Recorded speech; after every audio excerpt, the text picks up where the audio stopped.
Rick, I discovered you from reading an article that you wrote, which is basically titled like "Ugly Test Results Are a Reminder That Schools Have Lost the Plot."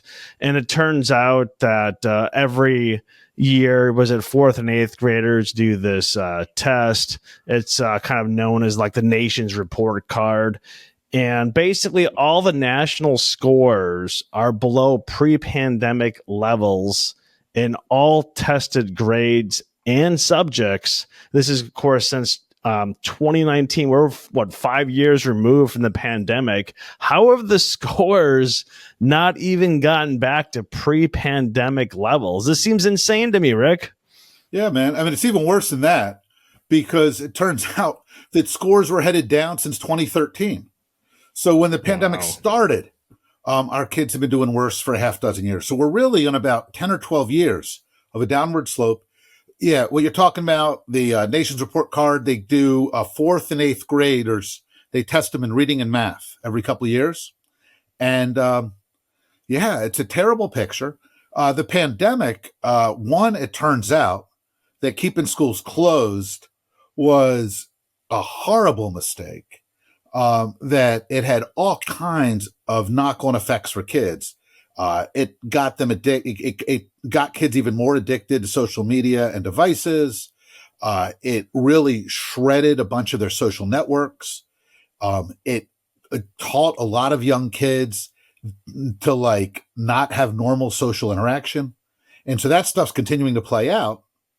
And we also have this problem that about 25% of kids are chronically absent now, post-pandemic. What that means is they're missing about 4 weeks a year of school or more. So you've now got a situation where a quarter of your kids are missing at least 4 weeks a year of school, some of them a lot more. And that means if you're a teacher in that classroom, you've not only got to like figure out how do you teach kids who aren't there, but then when the kids do show up, you got to then catch them up on what they missed. And you're talking about 180 school days in a year, and they're missing 4 weeks? Is that 20 days? So they're missing at least 10% of it. So, and that's the bottom. That's what. So some of these kids, we're probably in a situation where, in any given classroom, there's a kid who's probably missing 10 weeks, 12 weeks of school a year at least. When you mentioned that these test scores have been going down since 2013, the first thing that struck me was, basically the iPhone came out in 2008, but the smartphone didn't really proliferate. It wasn't really ubiquitous until more like 2014, 2015. So how much is just like these kids having these smartphones? I guess there's a lot of reasons probably, but where is the smartphones factor into this? I think there's, because also 2013 is also right about when like Facebook takes off. It's right when Twitter takes off. So, you had phones, but there wasn't a whole lot to do with them. And then suddenly starting in like the early 2010s, there was all these things that you could be distracted with phones. Gene Twenge, for instance, who's like a professor who studies this stuff, has made a really powerful argument that so much of what we're seeing is driven by kind of devices and social media and gaming and distraction. Surgeon General of the United States last year, Biden Surgeon General issued a report pointing out that the average teen now spends about 6 to 7 hours a day on devices. So if it's a boy, they're spending about 4 hours plus gaming usually. Girls are spending about 4 or 5 hours on social media. Average kid who has a phone is getting, I think it's 113 messages during the school day. That means if they have their phone on them, there's 130 texts or other kind of things that are interrupting them. So if they have their phones in school, they're distracted. If they're not in school, they're sitting here, on social media, kind of, scrolling TikTok. And a lot of parents don't really get this yet. So it's not like kids are getting their phones taken away at 8 o'clock. Kids are staying up till 11 o'clock or midnight, kind of on their phones under the sheets. And a ton of this obviously involves kids getting bullied or bullying one another. So you've also got all of these really unhealthy social dynamics that have moved online where they're not supervised by parents. In that environment, it's almost, it's easy to see a story where that explains a lot of the problems we're seeing showing up in classrooms. When did this test start? It was like kind of like the 1970s. Is that what I read? Yeah, so we started this back in like the early 70s. There was this notion that we don't really know how well our kids are doing. So we started the National Assessment of Educational Progress, but it was really just a national picture. In the early 90s, we started doing it state by state. And so, yeah, so, you can compare kind of the results today, really going back to the early 1990s, you can get a really good comparison. And, so we've been at this for half a century. For a while there, from about 1990 to about 2013, we saw some improvement during kind of the Clinton years and the Bush years and the early Obama years. And then what happened was something changed, and we started going more like that. And you kind of mentioned, like, I believe in your article that I referenced at start, that maybe some of these teachers were actually more teaching to the test, though. I mean, all of a sudden, like, recess is kind of like cut down, lunch hours cut down, and, maybe art or music class kind of goes away so they can spend more time. So it seems like maybe the bump in those test scores is more artificial, just kind of teaching to the test, so to speak. Is that accurate or no? It's a great question. That's something that, like, folks who, those of us who like study education have been wrestling with that. So what happened, viewers may remember back at the beginning of the Bush years in 2001, the second Bush, 2001, they passed this law called No Child Left Behind. And what No Child Left Behind did was it said states had to set standards and test kids regularly in reading and math. And there were two kinds of responses to that in schools. One was there was a sense that schools were getting more serious about teaching reading and math. And the other was that they started to like get rid of recess, get rid of art class, do a lot more test prep in order to make sure kids got higher scores. And part of the challenge is, how do you figure out how much of the improvement we might have seen during those years was because of the good kind of change versus how much of that was trying to game the system? And I think, I think most people who've studied this concluded some of each, that there were some real benefits, and that's part, and that kind of fading out during the Obama years is maybe what contributed to that kind of starting to slide. But that there was also this fact that scores felt like they were going up, not necessarily because schools were doing better across the board, but because they were getting better at figuring out how to move reading and math scores at the expense of other stuff we might care about. How much has this test changed over the years? Is it basically like an identical test, or is it morphed? I mean, how is that factored into these scores? Yeah. Yeah. So the tests have changed a lot over time, but the National Assessment of Educational Progress hasn't changed much. That's actually one of the cool things about it. So it's not a test given to every kid. If your viewers or listeners out there are like, hey, I don't know if I took this, you probably didn't. It's given to like a sample. It's kind of like a political poll where you can get within like a 3% error if you like give a poll to like 2,000 people in the country. Well, what they do is they give the National Assessment of Educational Progress to, 20,000 or 30,000 kids selected across states. Those kids take it in a very particular format so that it's like very controlled and consistent with the way they've done it in the past. And then that lets you get pretty good comparison. So over time, the questions kind of evolve. There's these heated debates among people who worry about education statistics about how much is it okay to kind of change some of the questions or change the focus. But the bottom line is, like, more than most tests, they've been really careful about trying to make sure you're measuring something consistently. When I was reading through some of the research on this, it seemed like that there's like a massive gap between the students at the very top. Like basically the students at the top test really good. The students at the bottom test horrible. So like there's this kind of like, quote unquote inequality between the top and the bottom. And then the people at the top the students at the top kind of bring up the overall score. But then I kind of was wondering, okay, like what's the difference between states? What's the difference between chartered schools versus public schools? What's the difference between rural schools versus urban schools? And, I was kind of looking at some of the states and I was like, California actually performed fairly poorly. It was like outperformed by like Alabama and like Louisiana. I think people kind of have in their mind like, oh, it's probably when it happened. And then like some of the top states was like New Jersey, Massachusetts, and Utah. I think people would probably think, oh, Boston, maybe that makes sense. But Utah and New Jersey are like the leaders in U.S. education. I think most people would be pretty surprised by that. I guess those Mormons in Utah are pretty smart, right? I mean, they're not out there drinking and partying unless they're Jack Mormon, whatever they call themselves. But yeah. So these are such great questions. So there's a couple things going on here. So one is like, we all know that like how well you do on a test like this, like how much math you know in 8th grade, is partly how much have you learned in school, but it's also partly how naturally gifted are you, but also a lot of it's how much do you learn out of school. How much, if you think reading and math, how much do your parents read to you as a kid? How many books are in your house? How much work are you doing? So partly what you're seeing in cases like New Jersey or Utah, part of it is usually the fact that kids are maybe more likely to be in 2-parent families. Kids are more likely to be in stable situations. But when we're testing kind of the NAEP and reporting the scores, what we're reporting is both how well schools are doing and how well kids are doing because of their family or community situations. And those things kind of are just or kind of pushed together. On the state stuff, like there's only one state in the country that has actually shown gains in reading since 2013.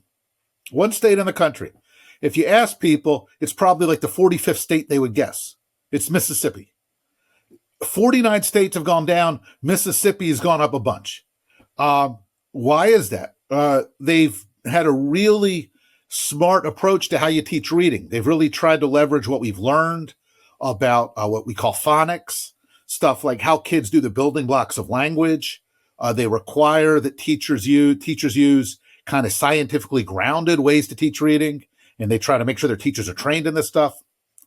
That's, seems to be a lot of the story. But yeah, one of the things that comes up every time we do the NAEP is people will wind up going and looking at the maps and being like, holy cow. So the stars this time around were Mississippi and Tennessee and Louisiana. And like that totally doesn't fit like the usual profile of what you'd expect to read about, in some magazine piece on this stuff. I find this topic interesting, even though I don't have any kids. But I was talking to one of my friends before the podcast because he has a couple kids that are they're young. They're 4 years and 8 years of age. And the first thing he said, he's like, I would be really curious what time school starts. He's like, my kid's school starts at 7 a.m. And he's like, I don't think 4-year-olds and 8-year-olds, or especially high schoolers, should be going to school at 7 a.m. And how does that affect test scores? And then secondly, so then I was like, well, what time do you get up? Like what time do you get these kids up? And he's like, well, I get them up at 5:30 in the morning. I'm like, there's no way in hell a kid should be getting up at 5:30 in the morning when they're 4 years old. And then he's like, but I think it's probably even worse for high schoolers because they have so much other stuff going on. And he's like, you need to sleep. Like, you need to sleep more when you're a kid. And then I'm like, well, who's benefiting from this? Is it the teachers? Maybe the parents are dropping the kids off on the way to work. But I'm like, this is insanity, 7 o'clock. So he was on his lunch break when I called him, and he's asking his coworkers, like, hey, what time do your kids start school? And the kids, the coworkers are like, oh, 7:30. Like, 7:30? That's insane. It's funny. So kids in the U.S. totally don't get enough sleep. We've got like an 8-year-old and a 10-year-old. Kids like, say, age 5 to 10 probably ought to be getting on average 10, 11 hours of sleep a night or more. Most kids don't. Now, if you just do the math on that, if your kid's got to be up at 5:30 a.m. and your kid needs 11 hours sleep, that means you should probably be getting your kid to bed by 6:30 p.m. Who could do that? So what's going on, and then teenagers need a lot of sleep because they're, going through adolescence. But what happens is teenagers are up late. A lot of this nowadays is also cell phone driven, or gaming driven. And then high schools start at 7 a.m.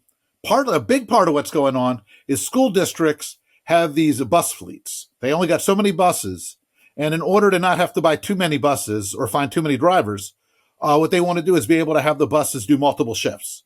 So in order to do that, you've got to stagger kind of the start times for your high schools, your middle schools, and your elementary schools, so that if you did all of them at once, you would need like twice as many buses. If you do, say, elementary schools at one time and high schools and middle schools at another time, you can get away with half as many buses. And so what happens is you wind up usually starting one or the other or much earlier. A lot of times it's high schools. So even though the research suggests that high schoolers need like probably to sleep till like 8:30 in the morning, lots of places high schools are getting up at 6 a.m. School starting 7 or 7:30. And then, if they've got clubs or sports or a job after school, a lot of times they're not even getting home till 6. And then by the time they're eating dinner and kind of talking to friends and doing homework, they're getting to bed at 10, 11 o'clock at night. So kids who should be getting 10 hours a night are getting 6. That's like hugely unhealthy. It's bad for their bodies, bad for their brains. But a lot of this is, and there's actually research that does point to the fact that like high schoolers do better when you have later start times, but it runs into these schedules around buses and clubs and sports. And we wind up getting stuck with things that may not make a lot of sense, but they kind of feel easier to do than actually moving the times. During the pandemic, we heard a lot about school stuff, and I think it was because probably for the first time where you had these kids that were sitting at home and they were having these virtual schools. The parents actually saw what they were teaching. And so, I mean, in your article, you kind of mentioned about how maybe they're teaching a little bit too much social justice or kind of social, activist things. And the parents kind of saw this. And it seemed like we had a lot of parents kind of taking, I guess you could say they were pretty upset, basically. And how much is like the pandemic actually kind of maybe awaken people, or is this kind of a misconception? I mean, I don't have kids in school, so this is just kind of what I hear. And then secondly on that is, this is kind of related, but are the schools actually set up to help maximize student learning, or are they set up to maximize benefits to the teachers? These are good questions. So during the pandemic, I think the pandemic really shook up a lot of people's relationship with schools. Because, if you do have kids, I think the normal pattern is like, look, if you take your kid to the bus stop in the morning and drop them off, and the kid spends the day at school, and you pick them up at the bus stop, and the kid doesn't have any visible bruises, and the kid has some friends, and they like a teacher, as a parent, you're kind of like, oh, good, things are okay. You kind of trust the school on stuff like teaching and curriculum and all that, because like they're the experts and you're not. And if your kid seems happy and safe, good enough.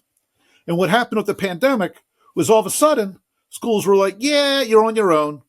Firemen got to do their job. If you're a nurse, you got to do your job, but we're not going to do ours.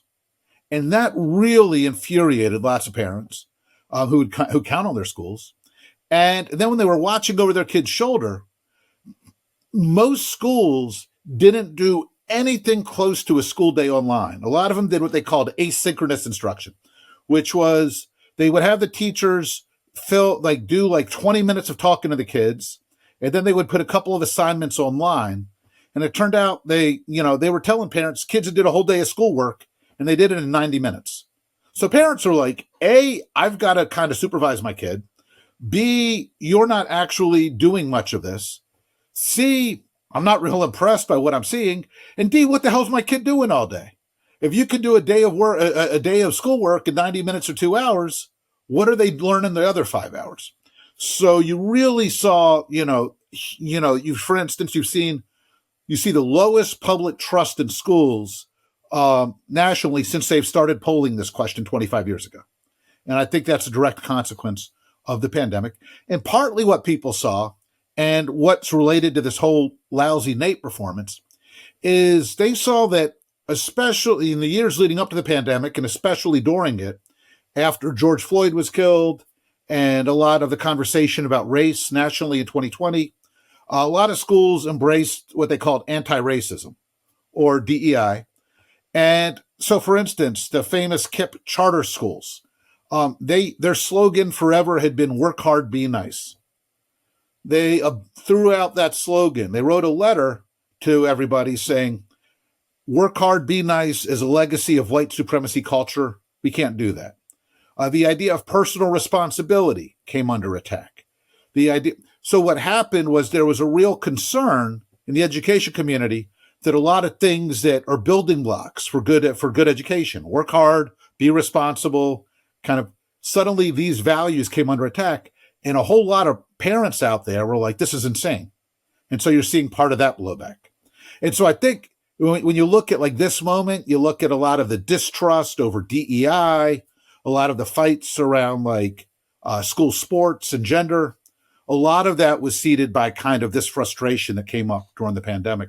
But let me stop there and let's totally talk about this point you raised about who are schools designed for, because it's such a great one. The teachers union is probably one of the more powerful unions in the U.S. Of course, they have a big presence in Washington, D.C. with their lobbying. And I was kind of looking at this. Basically, it says that the federal government gave schools $190 billion to aid in pandemic recovery, yet the schools were like shut down. So what are they doing? Spending some of this money on like, I don't know, maybe some iPad for kids that maybe their families can't afford one or something like that. But I guess it just seems like to me, like, and this is always a complaint. Again, I said I don't have kids. This is just from other podcasts that I read or read podcasts that I watch these podcasts, and they always say like, oh, the schools are just set up for the teachers.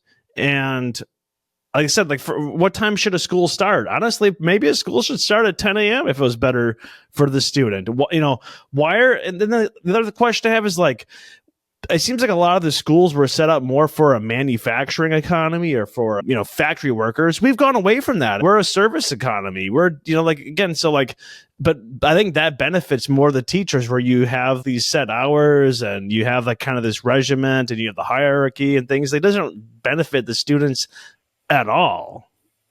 Yeah, no, it's great. So, I mean, the pandemic was filled with stories which go right through this. So like in Los Angeles, for instance, which is the second biggest school district in the country, at the beginning of the pandemic, the school district struck a deal with the teachers unions. They said, okay, we're going to keep paying you all the money we promised you in your contract, all the benefits.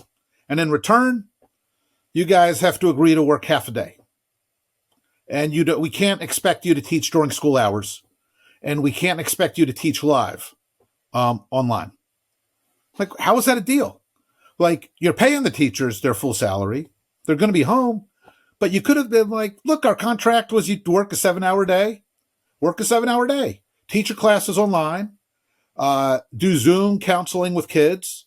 Text with families. But like, if we're paying your full salary, you should still work your full kind of contract. Chicago Teachers Union, the $190 billion you mentioned. Chicago Teachers Union, the next fall, so 6 months after the pandemic hit, when like Florida schools and Georgia schools were back open, the Chicago Teachers Union said, well, we refuse to see schools reopen until Washington adopts Medicare for all. What is this? And so there are a million examples like this. So there is absolutely the sense that like the teacher unions are far more concerned about comfortable working routines than about whether kids are actually being well served or taught in school. And that's a huge part of this, but it's not all of it. I mean, if you think about kind of what school is kids show up for 180 days. They're in their classrooms for like 6 or 7 hours, and teachers are kind of yammering at them, and kids spend some time on iPads or kind of doing activities, and then they go home. Well, like, are we doing this well? Does it make sense to have, we've got 3.5 million teachers in this country. About 10% of them, 300, 400,000, aren't even real teachers, but they're long-term substitutes because we don't have enough teachers. Now, if you went into a hospital and they said, hey, we don't have enough surgeons, so we're going to pull some dude off the street with a community college degree, and he's going to like cut on your leg, you'd be like, that's stupid. Let's think differently about how you're using your surgeons. And like if you go into a school, for instance, and you're like, say to a principal, hey, let's go watch, what's your most important, go to an elementary school. You go to a local elementary school. You say to a principal, what are you most concerned about? He'll go, oh, reading. Because if we can teach a kid to read, we can teach you math, we can teach you everything else. And you go, okay, what's the most important grade for reading? And they'll say, well, second grade's critical. You go, okay, let's go watch your best second grade reading teacher. And you'll go in and you'll sit in the back of the room and the teacher will do great second grade reading instruction for like 90 minutes. And then she'll teach math for like 90 minutes and she may or may not be any good. And then she's going to go watch kids eat lunch in the cafeteria. And then she's going to do bus duty. I'll tell you what, you go to a hospital and you say, can I watch your best cardiovascular surgeon? Like you never see them pushing the Jell-O cart around the hospital. You never see them like, watching the cafeteria line to make sure people are getting served. That's like just a stupid way to use people with good skills. So part of this, that's not the unions. That's just that we have got a whole bunch of habits built into schools about what adults do that have nothing to do with are we using their skills in ways that serve kids, but it's what are we used to doing. Another great example is there's like this dude, Matt Kraft, professor at Brown University, did a study that ought to be done 300 times a year in this country. Only time I've seen it done in the last 25 years. He took some of his graduate students. They hung out in the Providence, Rhode Island schools. And they just sat in the back of classrooms and they just measured how many times teachers were interrupted during the day. Average teacher was interrupted about 2,000 times a year. That added up to something like 60 hours of dead time where kids were just sitting there twiddling their thumbs because people were banging on the door. Things were somebody barged into the room. Somebody came on the announcer. Some kid was throwing spitballs. Like that's 2 weeks of school for nothing but to have interruptions. So what are we doing to kind of rethink school so that kids aren't sitting there for 60 hours a year, bored out of their minds because we can't figure out how to run schools like in a sensible way? So when we talk about it, it's totally partly the unions, but it's also a lot of just what we're used to, what not being thoughtful about it, being lazy about it. And what we've wound up with are schools where kids are bored, they're tuned out, where lots of time isn't actually used for learning, where teachers get frustrated. And then we ask like, well, what's the problem?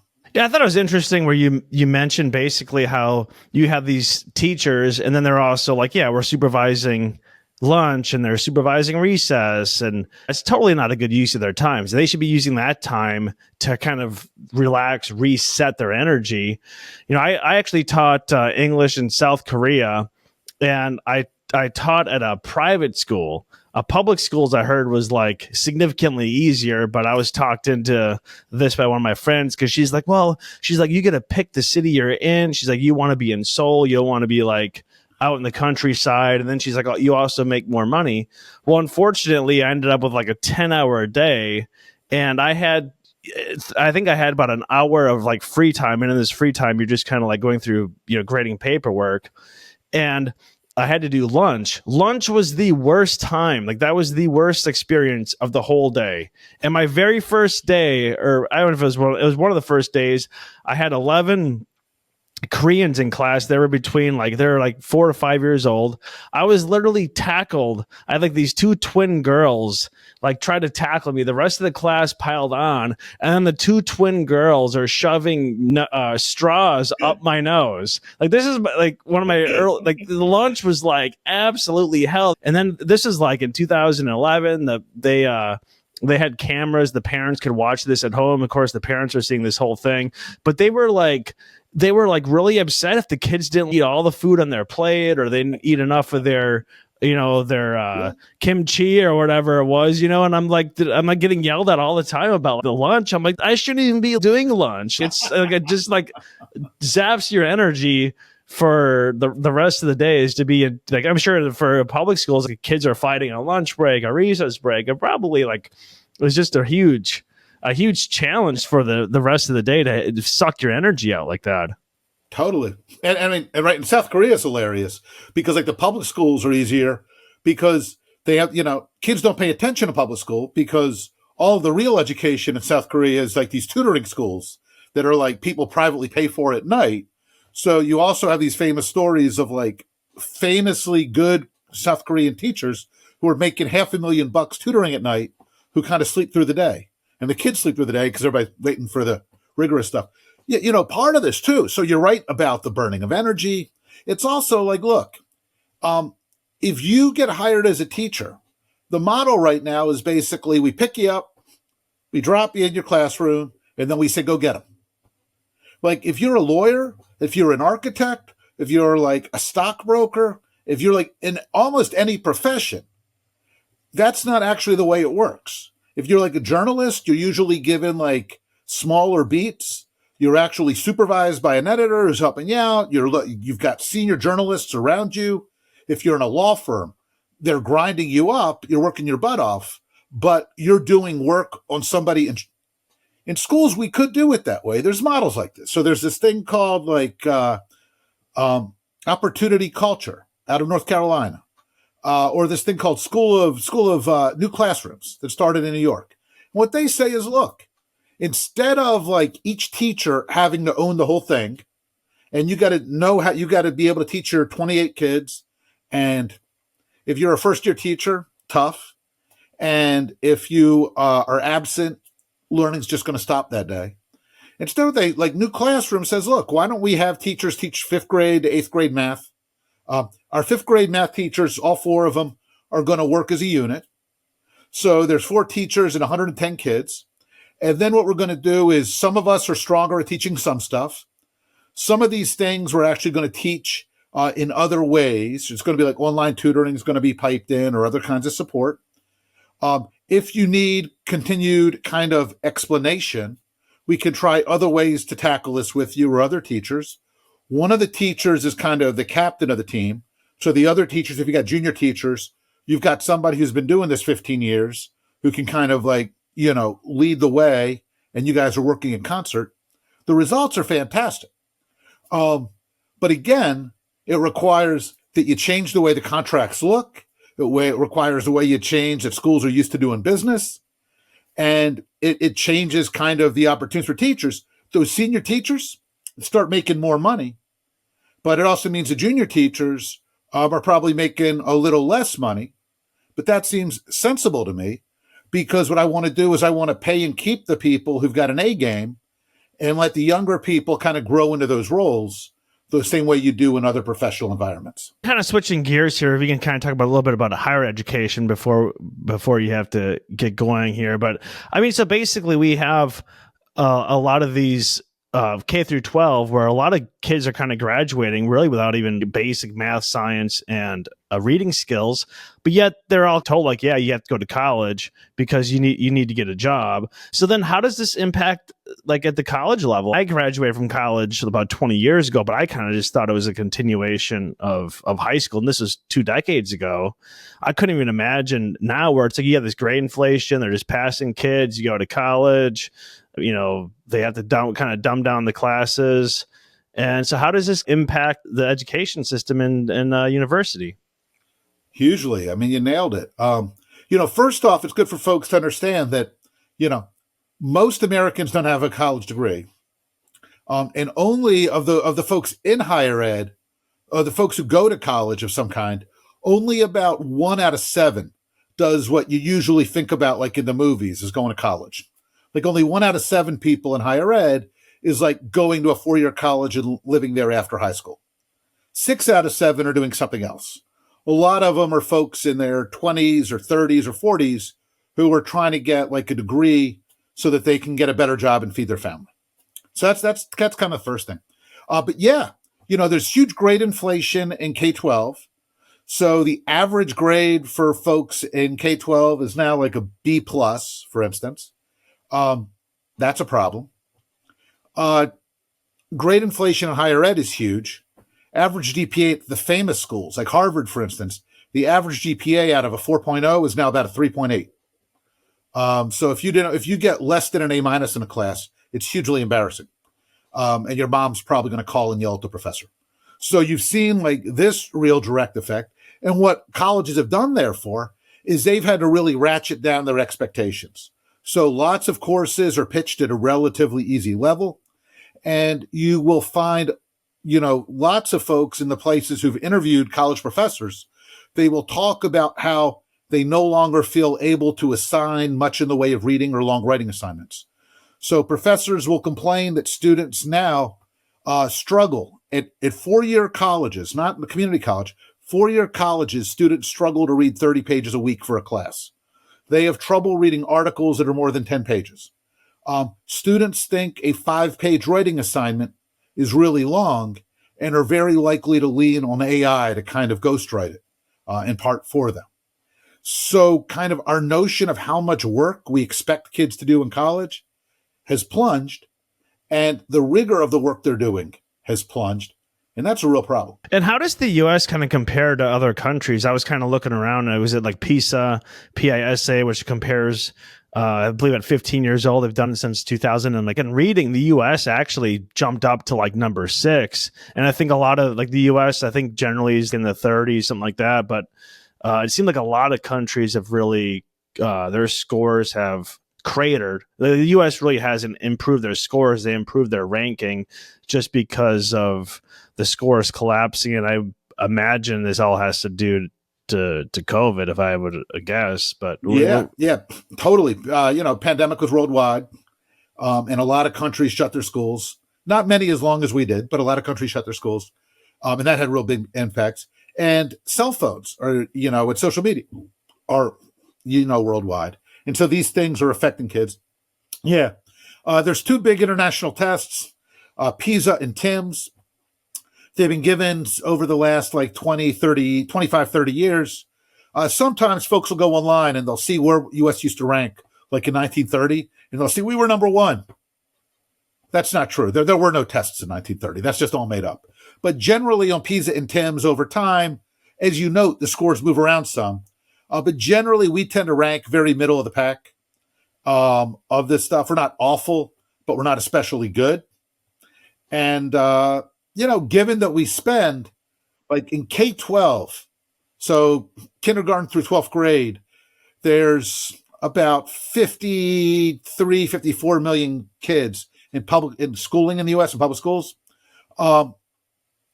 We spend about $17,000 per kid, $17,000, $18,000 a year on average nationally. In New York City, we spend like $35,000 per kid a year.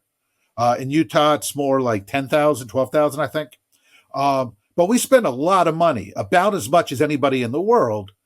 And so it's not that our kids perform terribly, but given that our kids live in, the most affluent country in the history of the world, that our kids are fortunate enough to enjoy everything we have and how much we invest in the schools, there is a real frustration that our schools are middling of the pack at best. Since we got limited time, there's so many different directions to go, but I have to ask this just because I heard you say this on a podcast, but you were classmates with Claudine Gay, who of course was the president of Harvard, who I think kind of got pushed out after the whole Hamas and Palestine and the whole Israel stuff for some of her comments in the U.S. testimony.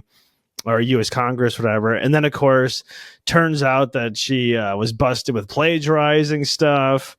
And, of course, I almost think it's better for her because she's making like $900,000 a year at Harvard. And yet she's just like back down to like a, regular, whatever professor. So it's like, okay, she has zero pressure of being the president of Harvard.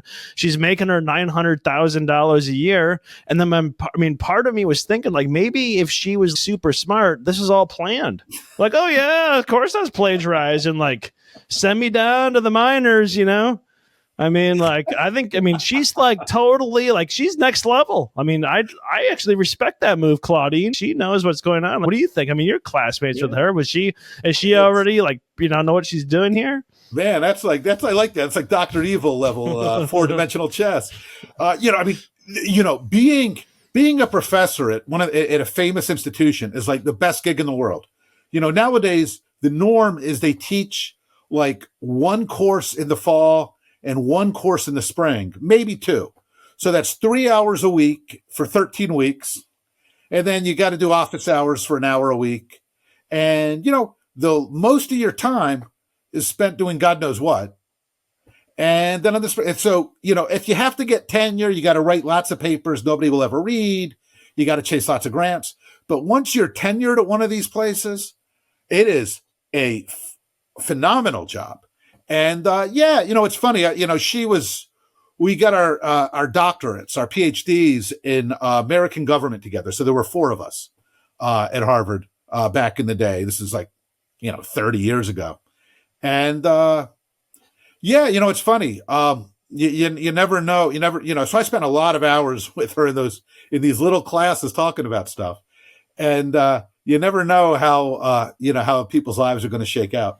I mean, speaking about like the cost of college being so expensive, I mean, the fact is, if they're doing a 1-in-1, and goes back into like, who does this benefit? This benefits the teachers. It doesn't benefit the students. And I had Marion Nessel. I don't know if you know her. She's a famous nutritionist. I had her on the podcast. She was telling me they had to buy her out in like her 80s to get her to retire. I'm thinking outside of like politicians and tenured professors, when you turn 65, you're looking to retire. These people are working until they're 80 because they're teaching one class, making $200,000 a year, and they still get subsidized housing and all this. I'm like, what the hell is going on here? That's why we're paying so much. Yeah, you got to be a nut to give it up. And it's even worse than that. So like you go to these colleges where the professors are teaching like one class or 2 classes a semester, and then there's not enough folks to teach. So then on the cheap, they hire a lot of these adjuncts who like come in, aren't really part of the university. They're not going to get tenure. They get paid $5,000 a class. So they got to string together a bunch of these adjunct courses at a couple different colleges. So they're flyby teachers. They come in, they teach, they do their thing, and then they got to zip off to go to another college to teach another class so they can make $25,000 stringing together 5 classes, which means they're not around, which means they can't be invested in their students even if they want to be, which means they can't really mentor you because they might not even be around next semester, much less next year. So we've got professors who who are well paid, who are spending most of their time sitting on committees, who are doing a lot of paperwork, who are writing articles nobody reads, who are trying to bring in grants because that's how the university can squeeze out a lot of money to pay for the bureaucrats. And they're not teaching. So if instead colleges said to professors, job 1 is actually to teach. We want you to teach 4 classes a semester. We're going to expect you to do less kind of paperwork, less sitting on committees. We don't want you to publish as many unread articles. We'd rather have fewer better, but don't worry about generating a lot of paper. And then we're going to use that money we save from not paying adjuncts to kind of pay you better for the actual teaching. Be great for students, be great for actual learning, would be great for kind of campus culture. But we're stuck in this thing where the prestige and the money is all about chasing grants and publishing a paper. 70% of papers published by professors in their in referee journals. These are the fancy publications that have been refereed. 70% have never once been mentioned by anybody ever again. So how about if we do less of that and more actual teaching? I don't know. Good stuff, Rick. I understand you get going. Just 2 final questions here. Just one, where can people find you, get a hold of you? I know you have books, things like that. And then secondly, just leave us with a final thought related to this podcast. Oh yeah, man. So you can find me. I'm at on X on Twitter. I'm at Rick Hess 99. Rick Hess 99. You can find me at AEI Education, AEI.org. Easy to find. Look, one last thought is one of the things that's funny about talking about education right now is we have folks who are focused on kind of the cultural fights around hot button issues around race and gender. And we have folks who talk about achievement and the achievement challenges and the need for our kids to do better on STEM. And we act like these are 2 totally unrelated conversations. And the reality is they're not. Education is always about values. It's about expectations, about culture. For me, the reason the value stuff is important is because there's complicated questions there, but people have pushed some really silly stuff in the last decade. The notion that it's a problem to tell kids to work hard. The problem the idea that it's white culture to tell kids to think independently. The idea that it's racist to promote personal responsibility. These are values that people of every race and every ethnicity and every country have always endorsed. And we've got to get back to talking about them as foundational. But the reason we should talk about those values is not instead of talking about how do we make sure schools and colleges are setting kids up for success in their lives, but it's so that we can make sure we're telling kids what they've got to do in order to succeed when it comes to learning and kind of actually mastering the skills they need. So there's my big thought. My dear friends, that is it for this episode of El Podcast. Once again, if you're not yet subscribed, please subscribe on YouTube as well as Rumble. You can also find us on Spotify and Apple Podcasts or wherever you get your podcasts from. We thank you all from the bottom of our hearts for watching and listening, and we will see you on the next episode.